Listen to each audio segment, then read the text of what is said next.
as the call went out, a deputy responded to the scene, launched a drone, giving deputies a view from high up in the sky and allowing them to catch their suspect. This drone video from the Hillsborough County Sheriff's Office shows you can run, but you can't hide. On July 4th, deputies responded to the Brandon Town Center Mall for a call of a man stealing merchandise. Someone saw the suspect running into a wooded area. Deputies responded to the scene. They pursued the suspect on the ground while a deputy launched a drone searching for the suspect from the sky. With the drone, just in minutes, it can be in the air, providing that better perspective of the scene. According to HCSO, the drone provided live video to deputies and led them right to the suspect, 55-year-old Ricardo Claudio Diaz, who deputies say was hiding in a sewer. When he believed that our deputies left the area, our drone was able to capture the suspect hiding into a sewer. Deputies then took Diaz into custody. Roll over.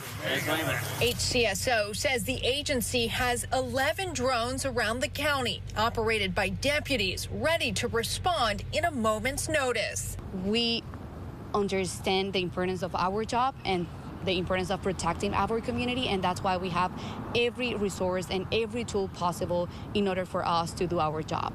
As for that suspect, he's facing multiple charges, including felony petty theft and resisting an officer without violence. In Hillsborough County, Melissa Marino, 8 on your side. To put electronic assets into places that we used to have to put people, and we're able to accomplish tasks much safer that way. 8 on your side is taking a closer look at the investigative tools the St. Pete Police Department uses to fight crime. And we're talking about a national database through the Bureau of Alcohol, Tobacco, Firearms, and Explosives that helps detectives link crime scenes and identify suspects. Our investigative reporter Brittany Muller joins us in studio with the story. Keith and Jen, good evening. From drones and a robotic dog to a specialized network of comparing ballistic evidence, St. Pete Police are at the forefront of technology, combating crimes while keeping the community and officers safe. When gunshots are fired off, police rush to the scene. Investigators will canvass the area, interview witnesses, and often perform life-saving measures. But what happens behind the scenes to catch the shooter? So every firearm basically has its own fingerprint. Once shell casings are collected, the St. Pete Police Department is able to trace that one firearm that was discharged or link it to a previous crime. I will triage them, essentially trying to figure out how many firearms that were used in that shooting. And then once I figure that out, then I'll choose one cartridge case from that represented firearm, and I will put it into the NIBIN database. That's the National Integrated Ballistic Information Network. The ATF database allows investigators like Morgan James to match ballistic evidence from cases locally and across the nation. Before, evidence was sent off to FDLE, and St. Pete Police would wait weeks or even months for a lead. And now? Now it's hours or, within a day or so. According to ATF, the database has 7 million pieces of ballistic evidence stored, offering over 1 million leads nationwide. Chief Anthony Holloway says it's a game changer in solving crimes involving guns. Now we're able to identify how many guns were at the scene. Then we finally arrest someone. Can we link that person to a shooting? So it just is a big-time game changer. But that's not all. This is Spot, our robotic dog. Spot can open doors and is remote controlled. We tried it out. This is amazing. Lieutenant Kevin Hamelman says Spot made all the difference in cases like the hostage situation from a few years back, when a man allegedly abducted his 3-year-old, leading to a 4-hour standoff on Gandy. Police said at one point the man held scissors near the child's head and neck. But instead of sending SWAT into the dangerous situation, Spot was deployed, which led to the suspect being taken into custody, and the child was not harmed. What can Spot not do? Fly. The biggest thing it's done for us is make officers safer, and citizens and even bad guys safer for what we do. Technology is shaping the way the department combats crime, and the chief believes it's making the entire community safer. How do we make sure these men and women go home each and every night after their shift? And how do we provide security for the citizens here? This is just a small glimpse of the technology at their fingertips. Chief Holloway says his department is always looking for ways to reduce the fear of crime and solve crimes while keeping the community safe. I'm Brittany Muller, 8 on your side. Live, this is News Channel 8 at 5:30 on your side. We've been praying the whole time. We're thanking the Lord the whole time. Answered prayers for a couple who survived a near deadly crash. Good evening, everyone. I'm Josh Benson. I'm Jennifer Lee. Thank you for joining us. The Florida Highway Patrol says it happened in Largo on Seminole Boulevard over the weekend. FHP says charges are pending against one driver involved for being under the influence. News Channel 8's Victoria Lucas joins us now live from there now. And Victoria, you spoke with one of those survivors. Josh and Jen, good evening to you. I did. Jeremy Heike tells me he and his fiance are grateful to be alive. The car they were in spun off the road you see here and came to a stop at the Ace Hardware store behind me. And getting the two out of the car was not an easy feat. I remember the wheel just went down, and I'm assuming that's when my femur broke.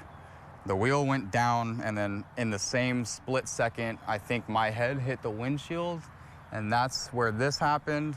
Jeremy Heike recalling all of what went down while he and his fiance were in the car this past Saturday night driving on Seminole Boulevard. So we've been praying the whole time. We're thanking the Lord the whole time.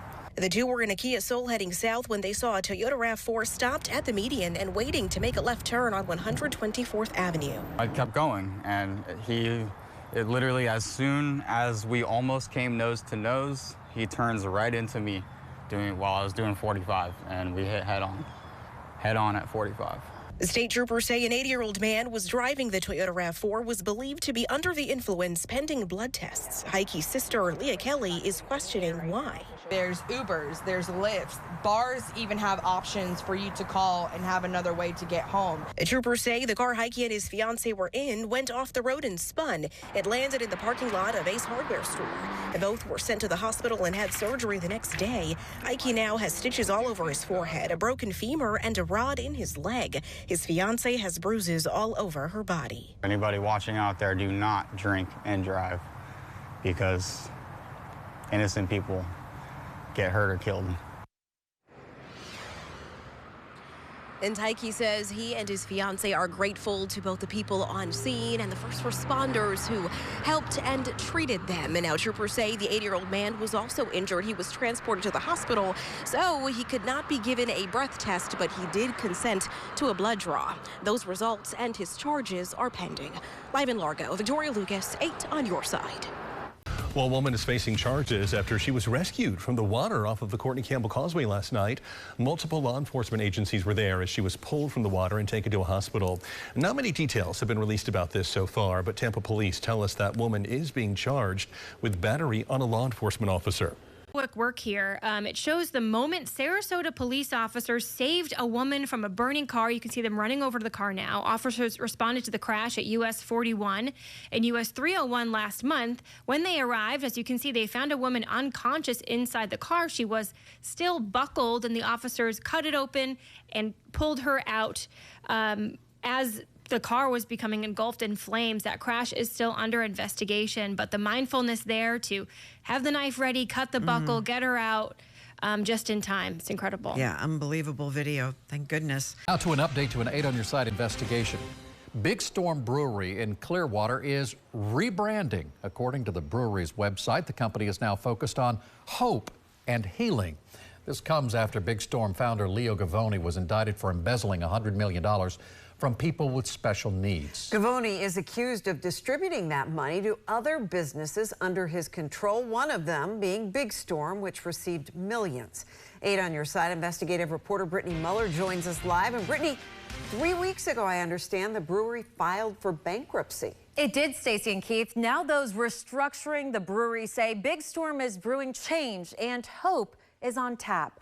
Now, if you eat or drink at Big Storm, the plan is for all proceeds to go directly toward the very people who were harmed. We have told you, Leo Gavoni and his son LJ Gavoni previously ran Big Storm's 5 breweries and tap rooms. But one by one, 4 of the locations closed, facing evictions and lawsuits.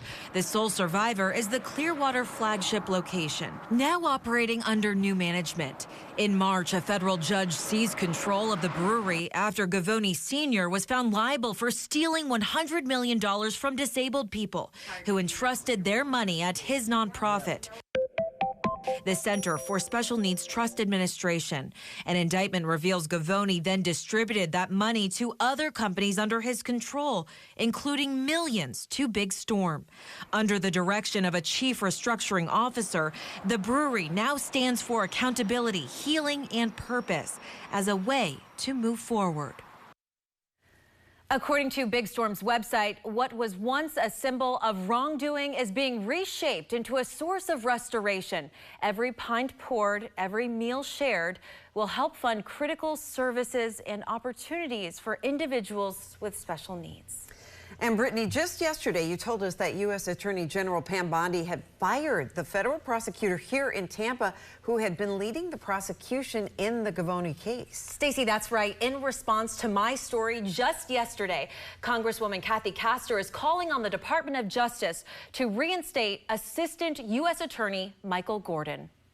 In this letter to U.S. Attorney General Pam Bondi, Representative Castor wrote, quote, Gordon's removal comes at a pivotal moment in the federal prosecution of St. Petersburg fraudster Leo Gavoni, who stands accused of orchestrating one of the largest fraud schemes in Florida's recent history. The timing and circumstances of Mr. Gordon's termination raise serious concerns about political retribution and threaten to derail justice for victims who have already suffered for far too long. So I really do hope she will reconsider and allow this prosecution, the lead prosecutor, put him back on the case. He's been at it, I understand, for well over a year, interviewing witnesses, getting the evidence together, working with FBI agents. He was, they've already gone through a bail trial, denying bail.